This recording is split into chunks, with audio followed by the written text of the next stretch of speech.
ಸ್ನೇಹಿತನೊಬ್ಬ ಜೊತೆಯಲ್ಲೇ ಇದ್ದುಕೊಂಡೇ ಸ್ನೇಹಿತನ ಕೊಲೆ ಮಾಡಿಬಿಟ್ಟಿದ್ದಾನೆ. ಕೊಲೆ ಪ್ರಕರಣ ಮುಚ್ಚು ಹಾಕೋಕೆ ದೃಶ್ಯಂ ಸಿನಿಮಾ ಶೈಲಿಯಲ್ಲಿ ಹತ್ತಾರು ಪ್ಲಾನ್ಗಳನ್ನ ಮಾಡಿದ್ದಾನೆ. ಆದರೂ ಕೊನೆಗೆ ಗ್ರಹಚಾರ ಕೆಟ್ಟು ಮಾಡಿದ್ದುಣ್ಣೋ ಮಹಾರಾಯ ಅಂತ ಈಗ ಪೊಲೀಸರ ಅತಿಥಿಯಾಗಿದ್ದಾನೆ.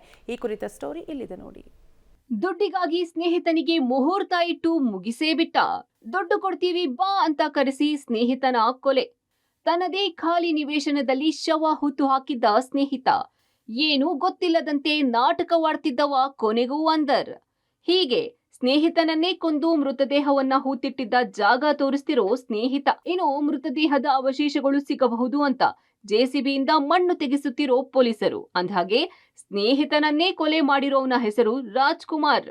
ಕೊಲೆಯಾದವನು ದೇವರಾಜ್. ಇವರಿಬ್ಬರು ದೊಡ್ಡಬಳ್ಳಾಪುರದ ನಿವಾಸಿಗಳು. ಇಬ್ಬರು ಜೊತೆಯಾಗಿಯೇ ದೆಹಲಿಯಿಂದ ಸೆಕೆಂಡ್ ಹ್ಯಾಂಡ್ ಕಾರು ತಂದು ಮಾರಾಟ, ರಿಯಲ್ ಎಸ್ಟೇಟ್ ಸೇರಿದಂತೆ ಚೀಟಿ ವ್ಯವಹಾರಗಳನ್ನ ನಡೆಸುತ್ತಿದ್ರು. ಹಣಕಾಸು ವಿಚಾರದಲ್ಲಿ ಚೆನ್ನಾಗಿದ್ದ ದೇವರಾಜ್ ಬಳಿ ರಾಜ್ಕುಮಾರ್ ಸಾಲ ಪಡ್ಕೊಂಡಿದ್ದ. ಬಳಿಕ ಈ ಹಣವನ್ನು ವಾಪಸ್ ಕೇಳಿದಕ್ಕೆ ದೇವರಾಜ್ ಬದುಕಿದ್ರೆ ತಾನೇ ಹಣ ಕೇಳೋದು ಅಂತ ಕೊನೆಗೆ ಕೊಲೆನೇ ಮಾಡಿಬಿಟ್ಟಿದ್ದಾನೆ.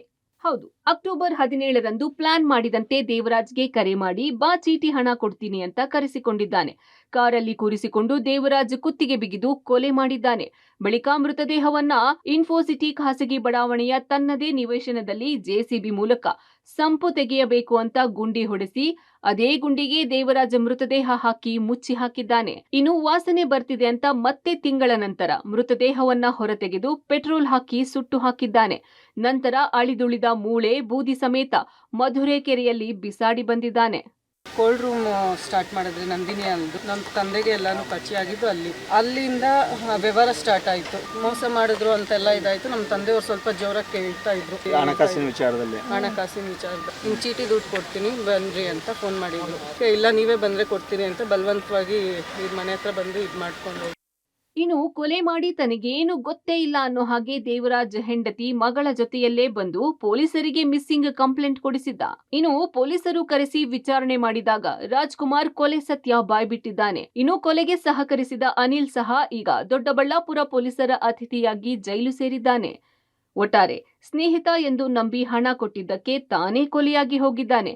ಕೊಲೆ ಮಾಡಿದ ಆರೋಪಿ ಜೈಲು ಪಾಲಾಗಿದ್ದಾನೆ. ಕೊಲೆಗೆ ಸಹಾಯ ಮಾಡಿದವನು ಕೂಡ ಪೊಲೀಸರ ಅತಿಥಿಯಾಗಿದ್ದಾನೆ. ಮುದುಕೃಷ್ಣ, ಪಬ್ಲಿಕ್ ಟಿವಿ, ಚಿಕ್ಕಬಳ್ಳಾಪುರ.